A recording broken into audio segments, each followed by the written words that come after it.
What's up, taters? This is Tree from treeoflogic.com, and yes, I got another video on Jasmine Crockett. Oh my God, she tells so many lies in this interview on CBS News. And of course, I'm going to set the record straight. I'm going to fact check her, and I'm going to debunk her, especially when she tries to revise history. So let's get right into it. The president says he has no interest at all. And as you just know, the House voted on a rule that will get them to the budget resolution that provides the president ample authority for the remainder of this fiscal year to be the only one negotiating tariffs in our country. Yeah, I think it's a huge mistake. I don't know what happened at the dinner last night, but, you know, at some point in time before the dinner, they supposedly did not necessarily have the votes. Okay, that was a lie. Lie number one. I'm not going to count the lies because she tells a lot of it, okay? She keeps forgetting that we, when I say we, the GOP, the Republican Party, control the House and the Senate. How could this ratchet ghetto queen know what's going on in the Republican Party when she's a demon rat? Let me show you something. These are the votes in the House of Representatives. And as you can see, the House passed the Trump budget resolution 216 to 214. So we even had two Republicans stray away from the group. I think one of them was Massey. I forgot who the second one is. If you can remember, please leave their name in the comments below. But even though we had two people stray away, two rhinos stray away from the group, we still was able to get it done. And since the GOP is the majority of the House of Representatives, we have Mike Johnson, who's the what? Majority Speaker. And this is what he said. This morning, I believe we have the votes to finally adopt the budget resolution so we can move forward on President Trump's very important agenda for the American people. Well, you're acting like you know more than Mike Johnson. How the hell are you going to sit up here and talk all this nonsense when Mike Johnson, who is the speaker for the majority, you are part of the minority, the demon rats. They have their separate meetings. Republicans have our separate meetings. And guess what? We don't exchange notes. Now, sometimes the rhinos may go on that side, and they have some Democrats that come on our side. But for the most part, we really don't know each other's playbook. So obviously, he has twisted some arms. I just hope that as those arms were twisted, that people were actually negotiating in good faith and getting assurances for the people that elected them and sent them here to Congress. It is so disturbing that we have elected officials that are consistently giving up their constitutional authority. Wait a minute. Do you see this? Do you see this? Do you see all this red? Okay?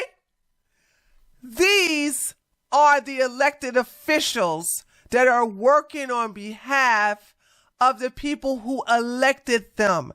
We have very little blue and a whole bunch of red. Now, also, do you know that Trump won the popular vote? Because when you guys couldn't accept the election results from 2016, all you guys kept saying was, but he didn't win the popular vote. He didn't win the popular vote. Well, guess what?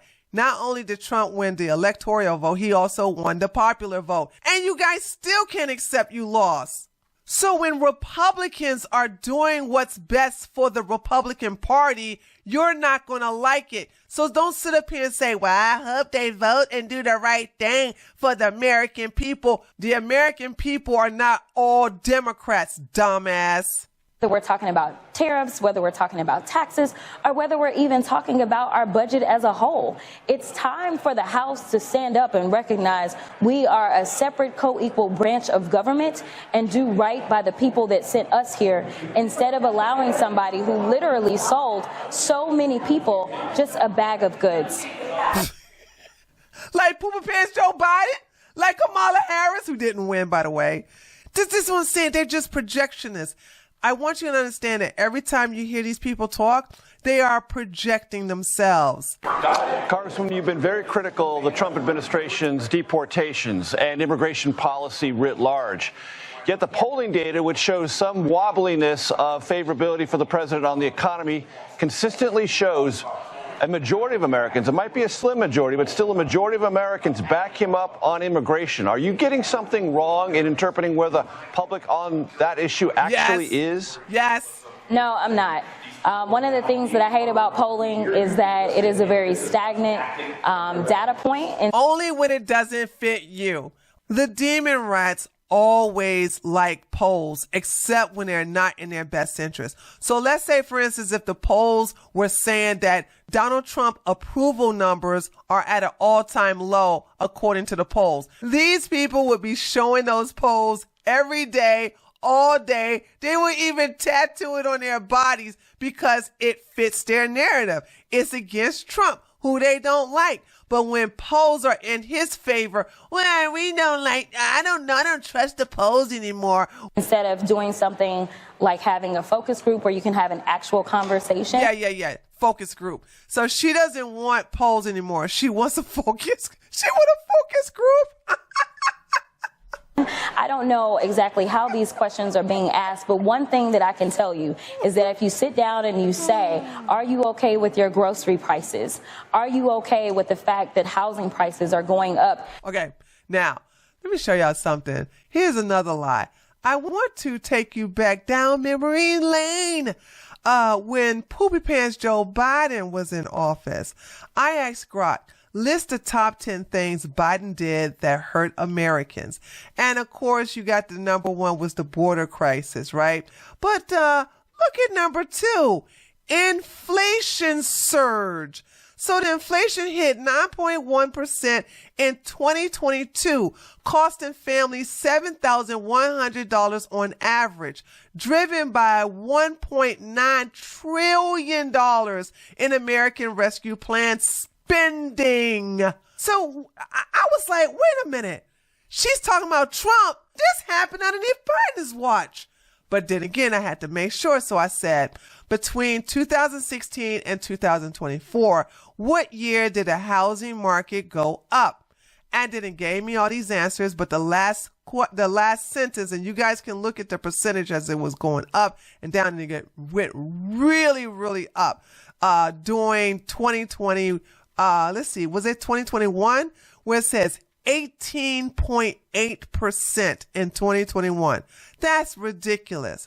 So right here it says, however, 2022 stands out as the peak year for price growth due to the sharp 7.1% rise despite rising mortgage rate. So you think this heifer going to mention that? No. And just to make sure I was still on track, I said, so did the housing market reach its peak under Trump or under Biden?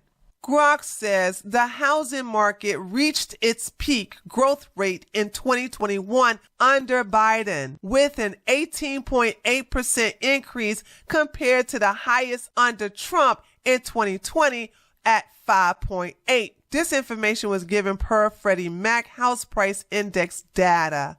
So as you can see, the housing market increased under Biden, not Trump. But one thing these people don't care about is facts. And you start to connect how important it is for us to have immigrants that are contributing to our country in this way, then people may start to shift. I just had a group in my office not even an hour ago explaining that we need to do more on immigration because they don't have the workers that they need, and they are in the construction realm. Hold on. You understand that these people want to hire slaves.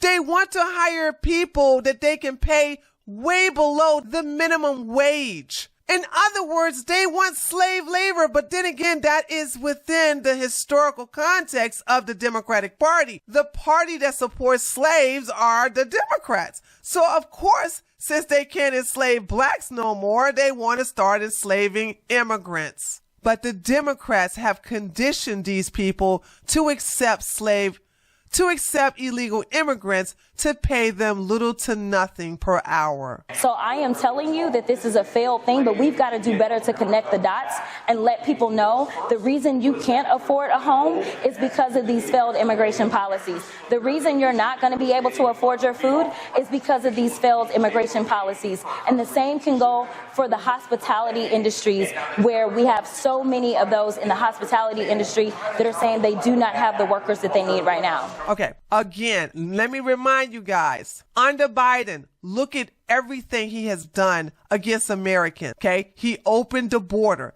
Over 5.5 million illegals took advantage of our system. Not to mention the inflation surge, not to mention the terrible withdrawal from Afghanistan.